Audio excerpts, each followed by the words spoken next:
Special guest in the studio, my friend Michelle, who was on Survivor and who's soon to be on American Ninja Warrior. Woo, hey guys. You're so cute. What do you mean, Ninja Warrior?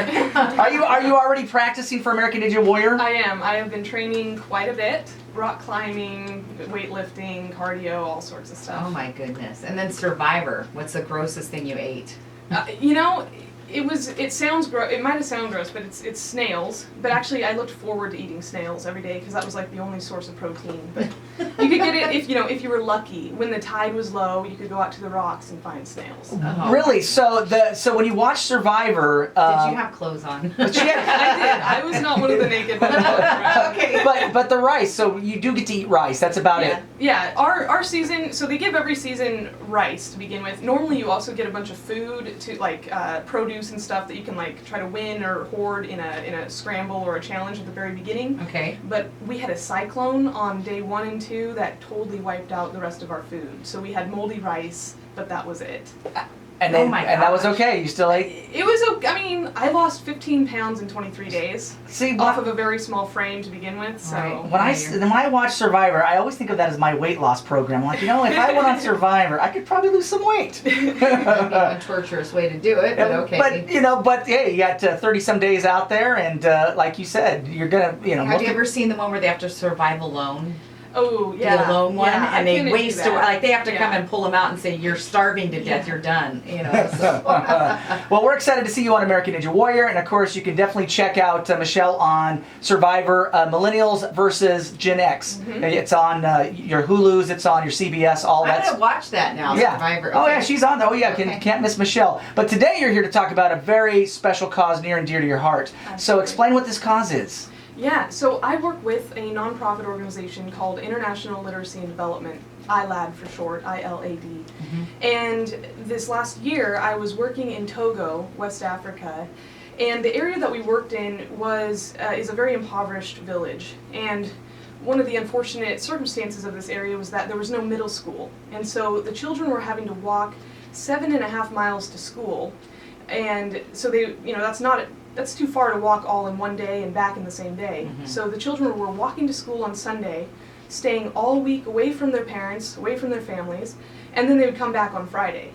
And there's 1,000 social ills you can probably assume with a circumstance like this, delinquency of the children or whatever.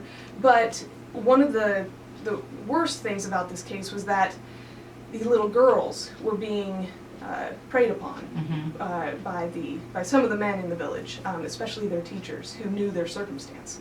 And so in 1 year alone, there were 22 pregnancies of middle school girls, and 15 of those were by the teachers themselves. Wow. Yeah, and this is, like I said, this is a very impoverished area, so it's not like they can just go fix their own problem with no skin off their back, right?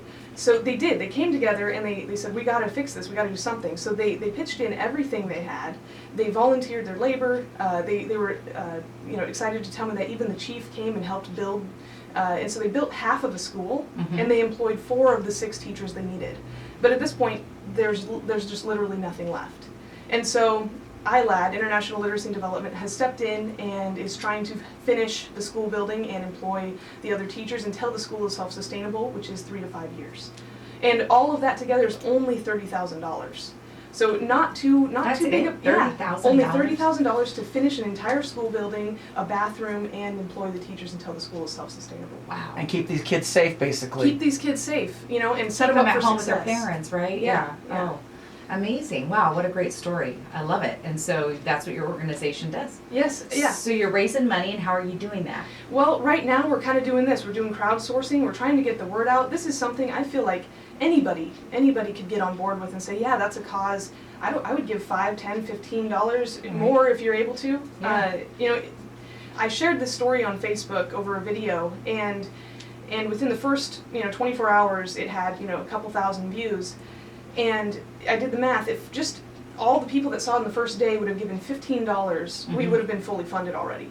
Wow. And so please don't discount the effect of $10 even or- $10, Right. $20, Right. $50 if you can. So Wow, unbelievable. Great story. I love it. What a great job. And the website is ilad, ilad.ngo. yep, ilad.ngo, ilad.ngo.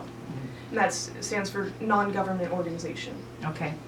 Well, it's a wonderful cause, and I thank you for coming in and talking about it. We're going to put this in a blog. We're going to put it on YouTube. Right. We're going to help you raise this $30,000. We're going to do. We're going to do our part here in Tri-Cities, and because Tri-Cities are so generous with their money, and once again, we can get to this goal. I think we really can, Michelle. I think we so. can. And we want you to stay with us for a couple more minutes. Yeah. We want to talk more dirt about Survivor. Like Yeah. what it was really like, who the players were, how was it, the island. Okay, so we want to hear all that. Yeah, absolutely. Again, the website ilad.ngo.